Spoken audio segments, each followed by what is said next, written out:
Now, on a final matter, as I've mentioned, there has been a remarkable development this week in the House. The Rules Committee held the first hearing to discuss Medicare for none. Medicare for none.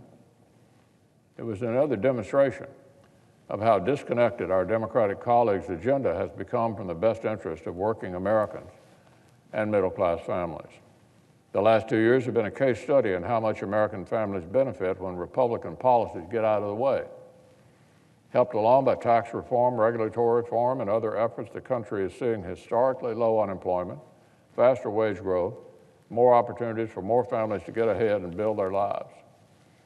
But rather than admit the obvious, our Democratic colleagues are choosing to double and triple down on jacking taxes back up and making families cede a larger role for Washington in their daily lives. We've heard the pitch on health care. They want to trade seniors' Medicare and all private employer-sponsored health insurance plans for a one-size-fits-all federal plan and the higher taxes needed to pay for it. Just yesterday, a new report from the CBO confirmed that such a scheme would substantially increase federal spending and could lead to longer wait times, worse quality of care, and a less responsive system to patient needs. On top of that, we know what our Democratic colleagues have tried to sell middle-class families when it comes to the Green New Deal. A Washington, D.C. war on our domestic energy industry that would cost Americans their jobs and increase family bills, forcibly change the homes Americans are allowed to live in, the industries they're allowed to work in, and of course the cars they're allowed to drive. Let's remember that all of this self-inflicted economic pain would not really buy any meaningful gains in terms of carbon emissions. For the better part of the last decade, as U.S. emissions actually declined, emissions have been going down, our largest competitors like China continue to emit more and more.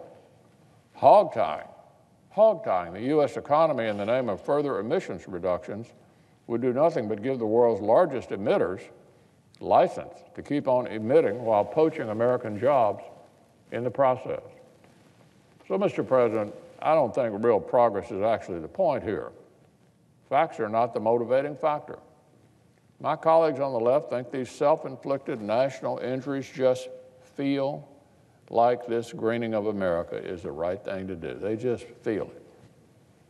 Case in point, I understand that House Democrats are planning to pass a measure today that would try to force the Trump administration to remain in the 2015 Paris Agreement on greenhouse emissions. This is the big international deal that the Obama administration cheered on. It doesn't even pass the laugh test. Doesn't even pass the laugh test. One expert analysis noted this week that even a generous estimate, puts the impact of America's participation on global temperature reduction well within the margin of error. 1/100th of 1 degree Celsius. In other words, he points out a completely unmeasurable effect. Completely unmeasurable effect. Tons of red tape and real economic damage for zero measurable effect. That's my friends across the aisle in a nutshell on this issue. Tie America's hands for no benefit while China and our other international competitors go roaring right by. Also, a few pockets of high society can pat themselves on the back at the next cocktail party. House Democrats may see this as an exciting political theater, but the middle-class Americans I represent give it 2 thumbs down. So this futile gesture to handcuff the U.S. economy through the ill-fated Paris deal will go nowhere here in the Senate. We're in the business of actually helping middle-class families, not inventing new obstacles to throw in their path.